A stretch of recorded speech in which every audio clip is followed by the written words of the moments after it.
Bismillahirrahmanirrahim. Assalamualaikum warahmatullahi wabarakatuh. Alhamdulillahi rabbil alamin. Wabihi nasta'inu ala umuri dunya waddin. Wassalatu wassalamu ala sayyidina wa maulana Muhammadin wa ala alihi wa sahbihi wa man tabi'ahu ila yaumiddin. Subhanaka la ilma lana illa ma 'allamtana innaka antal alimul hakim. Rabbi shrah li sadri wa yassir li amri wahlul 'uqdatam min lisani yafqahu qawli. Bapak-bapak, ibu-ibu, hadirin hadirat, orang-orang tua saya, alim ulama, cerdik pandai, tak dapat saya sebut satu persatu, jamaah fardhu zuhur Masjid Agung An-Nur yang dimuliakan Allah. Insyaallah kita ini semua hamba-hamba yang dimuliakan Allah Subhanahu wa taala. Amin ya rabbal alamin. Puji syukur kepada Allah dengan ucapan alhamdulillah. Pada siang hari ini kita masih dapat melaksanakan suatu amal ibadah, salatul jamaati, salat berjamaah, tafdulu salatul fardhi, lebih utama daripada salat sendirian bisab'in wa 20 darajah, 27 derajat. Kemudian beberapa menit ke depan kita manfaatkan pula mengkaji hadis-hadis Rasulullah sallallahu alaihi wasallam, sehingga langkah-langkah tapak kaki kita siang ini tak hanya bernilai salat berjamaah, tapi juga bernilai man kharaja fi talabil ilmi, siapa yang keluar rumah untuk niat menuntut ilmu, fahuwa fi sabilillah, maka dia mendapatkan pahala jihad fi sabilillah hatta yarji'a, sampai dia pulang ke tempatnya masing-masing. Bapak Ibu yang dimuliakan Allah, hadis yang kita kaji pada siang hari ini disebutkan dalam kitab Sahih Muslim, diriwayatkan dari sahabat Nabi Abdurrahman bin Sakhar Ad-Dawsi, atau yang biasa kita dikenal Abu Hurairah radhiyallahu anhu. Qala Rasulullah sallallahu alaihi wasallam, Rasulullah bersabda, "Salasatun la yukallimuhumullah." Ada 3 golongan yang tidak akan diajak bicara oleh Allah pada hari kiamat. Apakah Allah tak mengajak bicara itu maknanya karena terlalu banyak yang diajak bicara oleh Allah? Apa makna la yukallimuhumullah? Makna tidak diajak bicara menurut para ulama artinya ini orang dimurkai oleh Allah, tak mendapatkan curahan rahmat Allah, padahal yang selalu kita mohonkan kepada Allah supaya dimintakan rahmat. Tadi ketika kita berjumpa, yang kita mohon setelah keselamatan, assalamualaikum warahmatullah. Tadi ketika dalam salat, yang kita mohon setelah ampunan Allah adalah rahmat, rabbighfirli warhamni. Untuk orang yang meninggal dunia, setelah kita mintakan ampunan, juga kita mintakan rahmat, Allahumma firlahu warhamhu. Ketika ada orang yang dicabut Allah Ta'ala usianya, habis umurnya, maka yang kita mohonkan adalah kita sebut almarhum, diambil dari kata rahimah, dia mendapatkan rahmat, atau kita ungkapkan lain dalam bentuk rahimahullah, semoga Allah mencurahkan rahmat untuknya. Yang hidup dan yang mati kita mohonkan rahmat. Bahkan untuk Nabi pun kita mintakan rahmat. Assalamualaikum, assalamu alayka ayyuhan nabiyyu wa rahmatullah wa barakatuh. Tapi ada orang yang tak mendapat rahmat dalam bentuk ungkapan la yukallimuhumullah, dia tak diajak bicara oleh Allah Subhanahu wa taala. Ketika ada seorang penguasa, sultan, raja, kaisar, pemimpin mengundang kita, lalu tamu-tamu yang lain diajak bicara, diucapkan salam, diulurkan tangan, diajak bicara, apa kabar Bapak, sejak kapan kita terakhir berjumpa, tapi tiba-tiba kita tidak diucapkan salam, tidak diajak bicara, tidak diulurkan tangan. Bagaimana kira-kira perasaan kita saat itu? Kalau pemimpin daerah, raja, sultan yang memperlakukan begitu kepada kita, begitulah sakitnya, lalu bagaimana dengan dia? Lahu ma fis samawati wa ma fil ardh, segala yang di langit, segala yang di bumi milik dia. Makasih. Tiba-tiba dia tidak mengajak kita bicara karena dia tak memberikan rahmatnya. Yang pertama, azab diberikan Allah, la yukallimuhumullah, tak diajak bicara. Yang kedua, wala yuzakkihim, tak disucikan Allah. Makna tak disucikan, tak diampuni dosanya. Al-insan, manusia, makanul khata' wan nisyan, tempatnya khata', salah, wan nisyan, lupa. Siapakah orang yang tak pernah bersalah dan tak pernah lupa? Kalau ada orang mengaku saya ini tak pernah salah, saya tak pernah silap, saya tak pernah lupa, berarti saat itu dia sedang silap, salah dan lupa. Karena kita memang tempatnya silap, salah dan lupa. Kalau ada orang mengaku tak pernah berdosa, sedangkan Adam makan buah khuldi, Akan tetapi orang yang salah adalah orang yang kembali ke jalan pertama, maka dalam Islam disebut dengan taubat. Makanya ungkapan Adam Rabbana bersama dengan Hawa, karena dia berdua, dia sebut Rabbana, ya Tuhan kami, zalamna anfusana, kami sudah menzalimi diri kami, wa illam taghfir lana, kalau engkau tidak mengampuni kami, wa tarhamna, kalau tidak engkau rahmati kami, lanakunanna minal khasirin, pastilah kami tergolong orang yang rugi. Tapi ini orang la yuzakkihim, tidak disucikan Allah Subhanahu wa taala, maknanya tak dibersihkan dia dari silap, salah dan dosa. Padahal yang selalu kita mohonkan kepada Allah, Allahumma tahhir qulubana, sucikan hati kami. Dan kita minta pula kepada orang yang meninggal dunia, Allahumma ghsilhu bil ma'i wal thalji wal barad, ya Allah mandikan dia dengan air, wa thalji, salju yang sejuk, wal barad yang dingin, kama yunaqqa thawbul abyadu minad danas, sebagaimana disucikannya kain putih dari segala macam noda. Tapi orang ini sudahlah tak diajak bicara karena tidak dirahmati, karena dimurkai Allah. Yang kedua, wala yuzakkihim, mereka tidak disucikan Allah, tak diampuni Allah dosanya. Azab yang ketiga, wala yanzuru ilaihim, mereka tak dipandang oleh Allah Subhanahu wa taala. Bapak ibu tentu pernah datang ke rumah orang kaya, ke rumah pejabat, ke rumah orang yang punya kuasa. Lalu ketika dia sedang bersalaman, dia asik ngobrol dengan orang lain yang mungkin selevel, satu taraf dengan dia, lalu dia tak memandang. Bagaimana rasanya saat itu? Terpukul, terhina, diremehkan, disepelekan. Ini yang menyepelekan kita bukan pejabat yang ada masa pensiunnya, bukan orang kaya yang mungkin bangkrut susah melarat. Yang menyepelekan dia adalah dia tu'izzu man tasha wa tudhillu man tasha, yang kalau dia berkehendak dia angkat orang naik ke atas, dan kalau dia berkehendak dia jatuhkan juga ke tempat yang paling hina. Saat itu la yanzuru ilaihim, tak dipandang, tak memandang. Allah Ta'ala tak menoleh sama sekali kepada orang ini. Bicara tak diajak, badan kotor bergelimang dosa tak disucikan, wala yanzuru ilaihim, tak dipandang.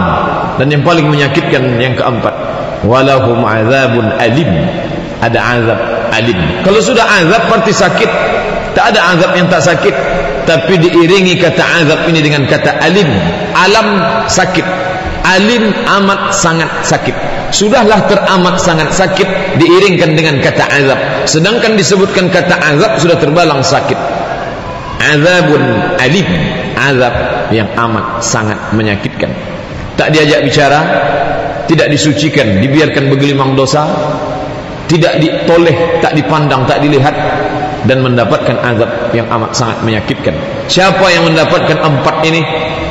Ada 3 kelompok kata Nabi. Salah satu, ada 3 kelompok. La yukallimuhumullah, tak diajak bicara oleh Allah. Wala yuzakkihim, tak akan disucikan dari silap, salah dan dosa.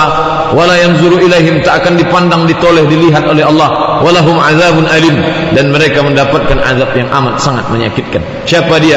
Yang pertama, syaikhun zanin, orang yang sudah menikah tapi dia berzina.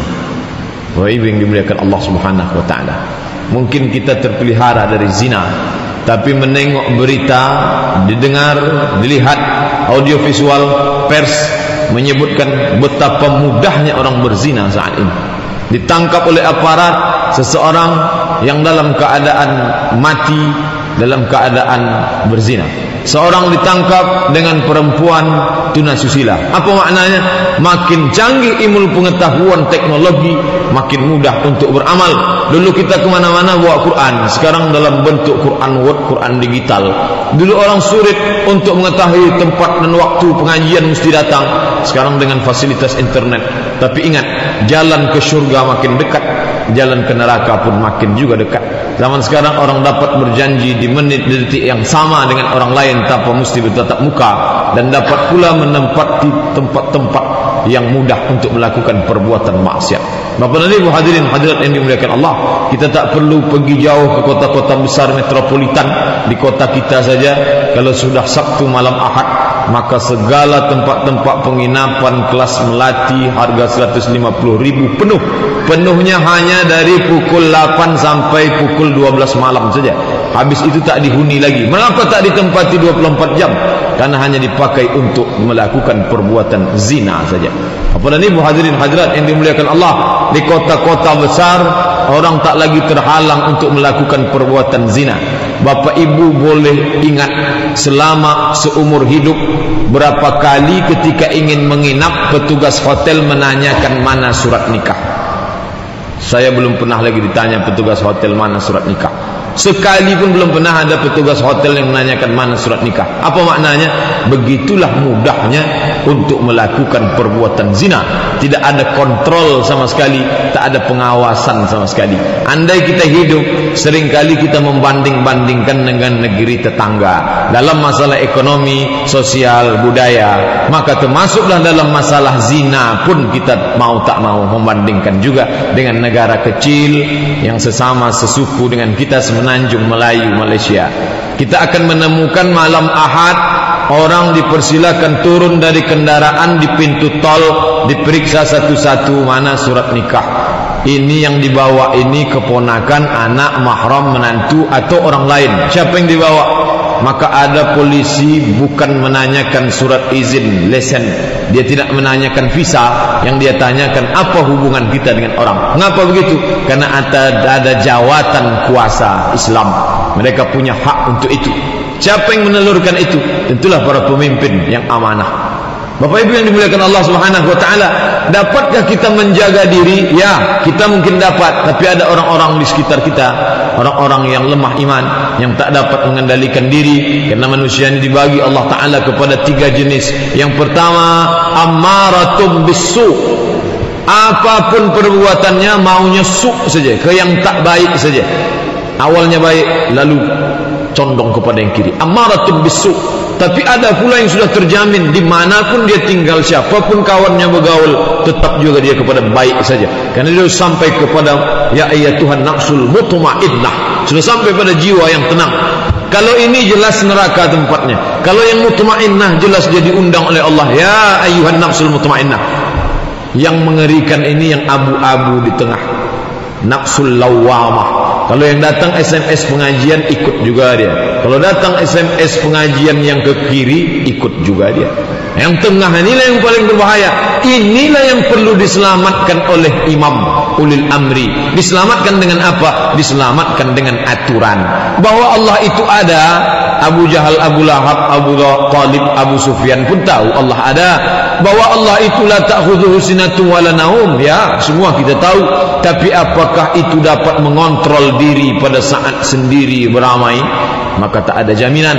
Oleh sebab itu orang diikat dengan aturan. Siapa yang melahirkan aturan? Maka kehidupan kebersamaan dilahirkan oleh para pemimpin. Bapak Ibu hadirin hadirat yang dimuliakan Allah Subhanahu wa taala. Dalam Islam, salat zuhur 4 rakaat dibuka dengan takbiratul ihram, ditutup salam, tasyahud awal, tasyahud akhir, letak duduk iftirash dan tawarruk. Tak dikaji dalam Al-Quran, tapi khusus mengkaji tentang zina sedetil-detilnya. Az-zaniyatu, pezina perempuan, waz-zani, pezina laki-laki, fajlidu kulla wahidin minhuma mi'ata jaldah. Cambuklah masing-masing mereka 100 kali cambuk yang belum menikah. Adapun yang sudah, dalam hadis disebutkan asy-syaikhu wasy-syaikhatu, laki-laki perempuan yang sudah menikah, kalau mereka berzina juga farjumuhumal battah, maka rajamlah sampai mati. Tak halal darah anak manusia. Siapapun orang yang bersaksi la ilaha illallah Muhammadar Rasulullah, maka darahnya, hartanya, nyawanya haram diganggu, tak boleh dirusak. Tapi kalau dia melakukan yang 3, maka halal darahnya. La yahillu damimri'im muslim illa bi ihda salas.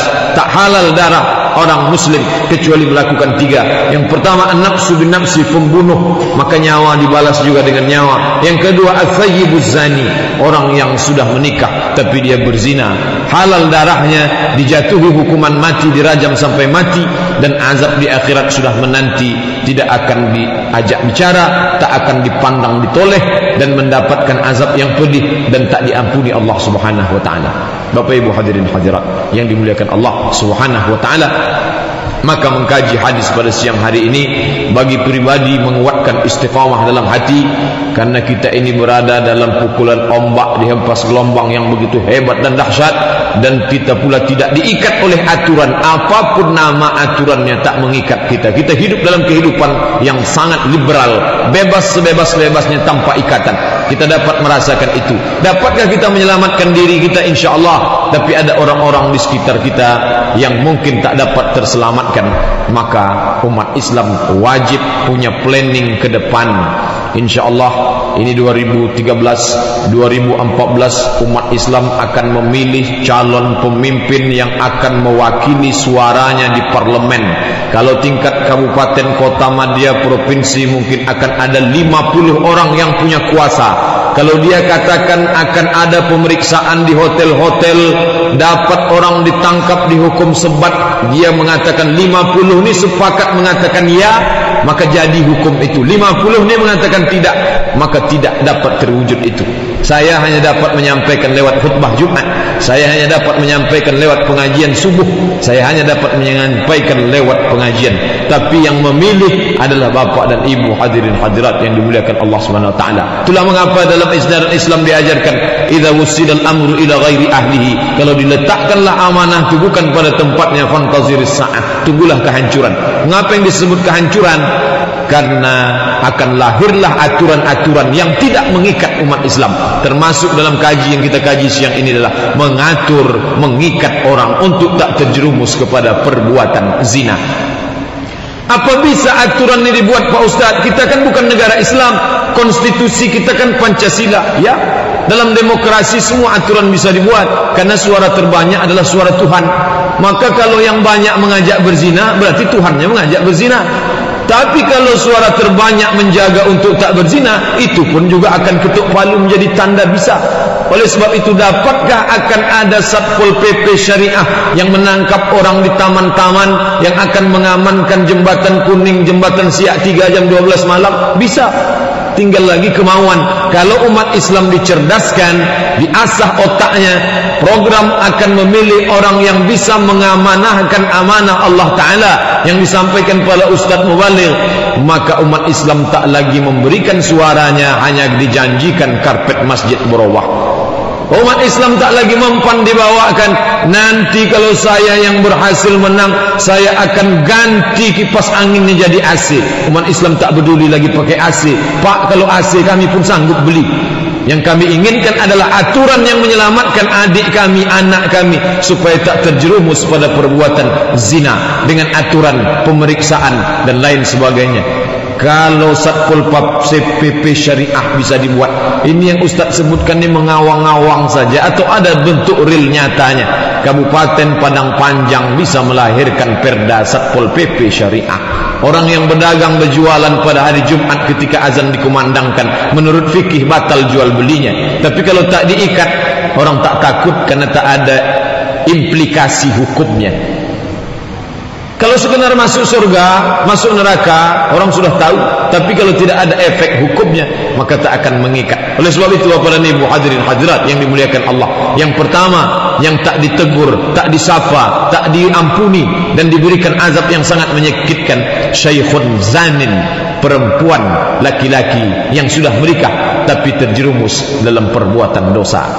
Sekali lagi, saya hanya dapat menyampaikan hadis. Sekali lagi, kita hanya dapat membaca buku.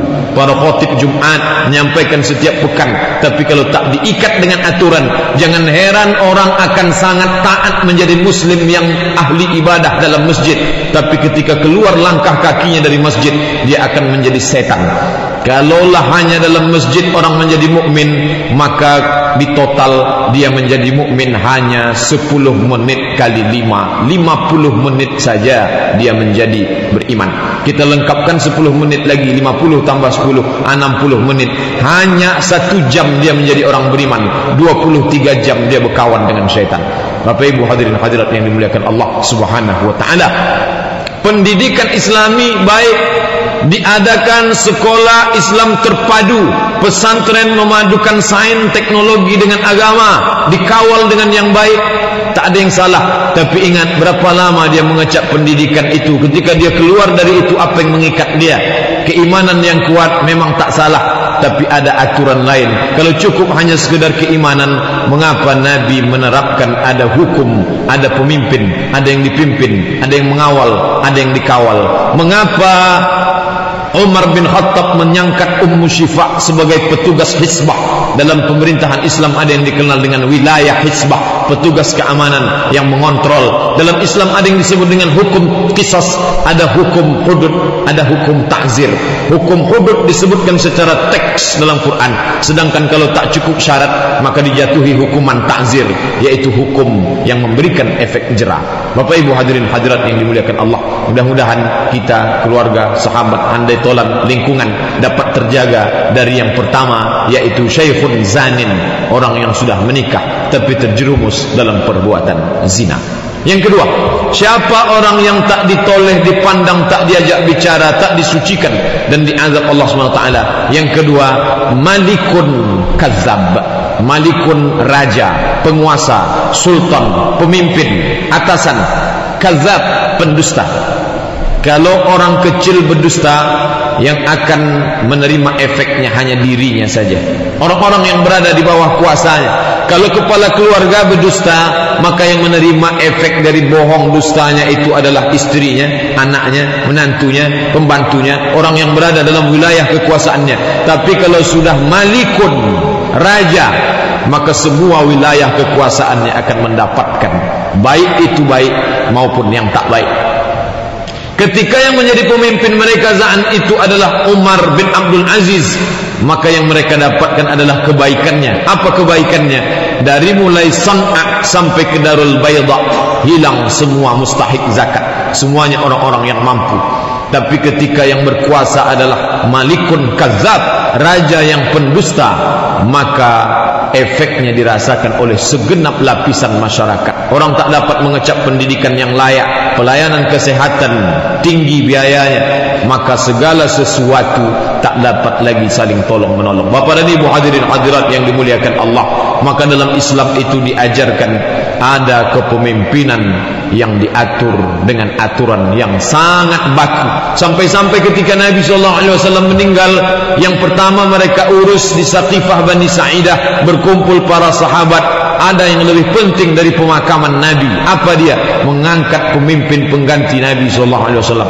Para orientalis membahas, orang-orang yang mengkaji studi Islam, Islamolog, para pemikir yang mengkaji Islam mengatakan parlemen pertama di dunia ini adalah Saqifah Bani Sa'idah, ketika berdebat antara Muhajirin dan Ansar ingin mengangkat pemimpin. Mengapa pemimpin yang mesti diangkat? Karena ketika kepemimpinan itu runtuh, maka agama Allah Subhanahu wa taala tak dapat ditegakkan. Islam tak dapat ditegakkan oleh seorang khatib Jumat. Islam tak dapat ditegakkan oleh seorang ustaz. Apa buktinya? Saya pribadi sebagai anggota Badan Amil Zakat bagian seksi pengembangan sudah bolak-balik masuk kantor, keluar kantor menyampaikan sosialisasi zakat. Adakah hasil yang signifikan?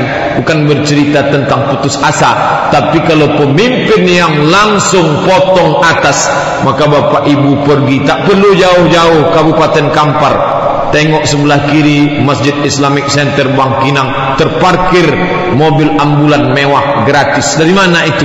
Badan Amil Zakat. Langsung. Itu baru PNS-nya saja, belum lagi dunia usaha, belum lagi pekerja swasta, belum lagi orang-orang kaya yang punya kebun yang banyak. Andailah dapat diterapkan, ketuk pintu, hitung langsung seperti yang ada pada zaman Nabi, pada zaman Abu Bakar Siddiq. Apa yang mereka lakukan? Firman Allah, khudh, ambil, dalam bentuk kata perintah, ambil, khudh min amwalihim, ambil harta mereka, sadaqatan sebagai zakat, tutahhiruhum, mensucikan harta, wa tuzakkihim, dan membersihkan mereka. Tapi itu tak dapat dilaksanakan oleh seorang ustaz, alim ulama. Siapa yang dapat melaksanakan itu? Malik, raja. Tapi ketika raja itu malikun kadzab, raja yang pendusta, maka azab 4 sudah menanti. Tak diajak bicara, tak akan dipandang, tak akan disucikan. Walahum azabun alim, azab yang sangat menyakitkan. Bapak Ibu hadirin hadirat yang dimuliakan Allah. Oh, kalau begitu kepemimpinan politik itu haram dalam Islam? Tidak. Bahkan dalam Islam diajarkan sab'atun yuzilluhumullah, ada 7 naungan yang akan mendapatkan naungan. Pokok kayu tumbang, masjid roboh, gedung-gedung hancur semuanya. Jangankan masjid pokok kayu, sedangkan bukit-bukit kal ihnil manfush, seperti bulu kambing ditiup angin. Bulu kambing yang dicukur letakkan di atas tikar, lalu kemudian datang angin kencang meniup, 1 kali tiupan habis. Begitulah bukit-bukit. Kalau bukit saja seperti bulu kambing kal ihnil manfush, bulu kambing ditiup angin, lalu bagaimana keadaan kita saat itu? Di mana kita bernaung? Tak ada tempat bernaung. Tapi ada 7 orang yang dapat naungan. 1 di antara yang dapat naungan itu adalah al-imamul adil, pemimpin yang adil. Oleh sebab itu kepemimpinan boleh diminta, boleh meminta jabatan, boleh. Siapa contohnya?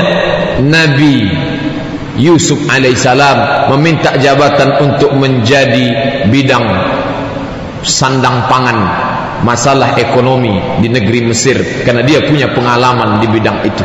Oleh sebab itu Bapak dan Ibu hadirin hadirat yang dimuliakan Allah Subhanahu wa taala, salah satu cara mendapatkan rahmat Allah adalah al-imamul adil, memegang kepemimpinan yang adil.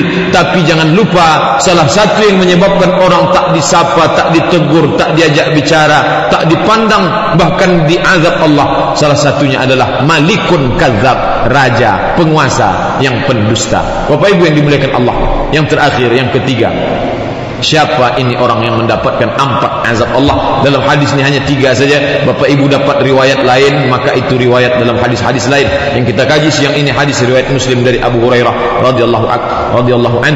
Yang ketiga adalah ailun mustakbir. Ail, padanan kata dari ail adalah fakir, orang susah, orang melarat. Mustakbir, sudahlah melarat, angkuh, sombong. Kalau orang kaya sombong, ada yang disombongkannya hartanya. Kalau penguasa sombong, ada yang disombongkannya jabatannya. Ternyata orang susah pun ada juga yang sombong. Nabi mengatakan ailun mustakbir, orang fakir sombong. Ada orang fakir nih sombong Pak Ustadz? Ada. Sombong kenapa? Sombongnya bukan pamer harta, dia tak punya harta. Sombong kuasa, dia tak punya jabatan. Apa makna sombongnya? Batarul haq, menolak kebenaran. Wa ghamtun nas, menyepelekan orang lain. Dinasihati tak masuk, diajak tak mau menerima. Maka orang seperti ini dunianya susah, akhiratnya merana. Di dunia tak dipandang orang, di akhirat tak ditoleh Allah. Di dunia tak diajak bicara oleh manusia, di akhirat tak diajak bicara oleh Allah SWT. Di dunia kotor karena pakaian kumal, di akhirat kotor bergelimang dosa. Na'udzubillah. Bapak dan Ibu hadirin hadirat yang dimuliakan Allah Subhanahu wa taala. Tapi orang-orang susah ini mengapa dia begitu? Mengapa dia sampai fakir miskin? Boleh jadi karena memang dia malas berusaha, satu faktor. Tapi ada faktor lain. Apa sebab? Karena orang yang mampu tak menolong. Jembatan yang begitu panjang, yang satu mengais tong sampah untuk dapat sesuap nasi, yang satu lagi bingung kemana uang mau ditaruh. Akhirnya bingung, dia koleksi motor besar, dia koleksi sedan mewah. Jembatan yang sangat jauh antara fakir dan miskin. Siapa yang dapat menengahi ini? Apa kata ucapan Abu Bakar Siddiq ketika diangkat menjadi khalifah? Al-qawiyyu fikum, orang yang kuat di antara kamu, dhaifun indi, dia lemah di mataku. Yang kaya-kaya di tengah kalian itu lemah di mataku, tapi yang lemah di depan kalian itu kuat di mataku. Apa maknanya? Orang yang kaya yang kuat, orang yang miskin yang lemah, itu semua sama di mata Umar bin Khattab. Dia dapat mengambil zakatnya, dapat dia berikan. Bapak dan Ibu hadirin hadirat yang dimuliakan Allah SWT, maka di zaman Nabi ada disebut baitul mal, bait rumah, mal harta. Kalau ada baitullah tempat salat, ada baitul mal tempat harta. Aqimus shalah ke masjid, wa atuz zakah ke baitul mal. Bapak Ibu yang dimuliakan Allah SWT, kalau sama semangat mendirikan rumah Allah, maka mestinya sama juga semangatnya mendirikan baitul mal, mengelola baitul mal. Mengapa? Karena ini menyelamatkan orang yang susah. Mengapa dia susah? Karena tak ditolong. Mengapa orang tak menolong? Karena tak punya data. Kalau adalah orang ditanya saat ini, berapa orang fakir miskin di kota Madia Pekanbaru, tak ada yang dapat menjawab. Bapak Ibu hadirin hadirat yang dimuliakan Allah, tak ada yang dapat menjawab secara detail yang susah sekian, yang kaya sekian, yang mustahik zakat sekian, yang wajib zakat sekian, yang sudah dikeluarkan bulan ini dari mustahik menjadi mampu, dari yang mampu menjadi wajib, tak dapat. Apa sebab? Dalam Islam diajarkan kita punya pendataan yang sangat detail. Oleh sebab itu Allah Ta'ala menyebut ayat paling panjang dalam Quran bukan ayat tentang salat, puasa dan haji, tapi yang paling detail adalah yang berkaitan dengan harta benda. Al-Baqarah 282, transaksi hutang piutang, hutang catat mencatat, administrasi keuangan. Islam mengajarkan tertib administrasi. Memang dia susah, ada unsur kesalahan dia, tapi ingat, ada juga unsur kesalahan kita di dalam. Mengapa dia menjadi orang yang menolak kebenaran? Tak dapat dia mendengarkan pengajian. Kalau sampai dia dengarkan pengajian agak 1 jam, hilang beberapa botol aqua yang dapat, plastik, kertas sampah, kantong semen yang dapat dia kumpul diambil oleh orang lain. Kalau tak dapat dia kumpul, tak makan dia siang ini, dia akan menjadi orang yang kelaparan, tak dapat menutup auratnya, tak dapat memenuhi kebutuhannya. Jadi salah satu penyebab dia menjadi ail mustakbir, orang yang susah dan sombong, karena dia tak mendapatkan ajaran, tunjuk ajar agama. Bapak dan Ibu hadirin hadirat yang dimuliakan Allah Subhanahu wa taala, hadis yang kita kaji siang ini, dihindarkan diri dari lingkungan sahabat, kerabat, keluarga, dari syekhun zanin, sudah menikah berzina, malikun kazab, penguasa tapi pendusta, dan yang ketiga adalah ailun mustakbir, orang yang fakir tapi angkuh sombong, tak mau menerima kebenaran. Bapak Ibu yang dimuliakan Allah, mudah-mudahan hadis singkat yang kita kaji siang ini ada manfaatnya. Terima kasih atas segala perhatian. Mohon maaf banyak kesilapan. Mudah-mudahan apa yang kita kaji mendatangkan semangat untuk beramal, menyelamatkan orang-orang yang 3 ini dalam kerangka amar ma'ruf nahi mungkar. Karena kita dipuji Allah dalam Quran bukan karena salat kita yang lama. Engkau umat terbaik karena salat tahajudmu banyak. Engkau menjadi baik karena sedekahmu banyak. Tapi yang dipuji Allah adalah kuntum, kamu khaira ummah, umat terbaik, ukhrijat linnas, yang dikeluarkan untuk manusia. Apa sifatnya? 3. Ta'muruna bil ma'ruf wa tanhauna 'anil munkar wa tu'minuna billah. Dapat kita menarik tangan orang lain dari pezina menjadi tak berzina, dapat menarik orang lain dari yang angkuh sombong menjadi tak sombong, dapat menyelamatkan pemimpin yang tadinya pendusta menjadi tak berdusta. Maka kita dapat menyelamatkan hamba Allah. Ketika itulah dapat kita predikat sebagai khaira ummah. Terima kasih perhatian Bapak Ibu. Mohon maaf atas segala kesilapan. Aqulu qawli hadza subhanakallahumma wa bihamdika asyhadu an la ilaha illa anta astaghfiruka wa atubu ilaik. Wassalamualaikum warahmatullahi wabarakatuh.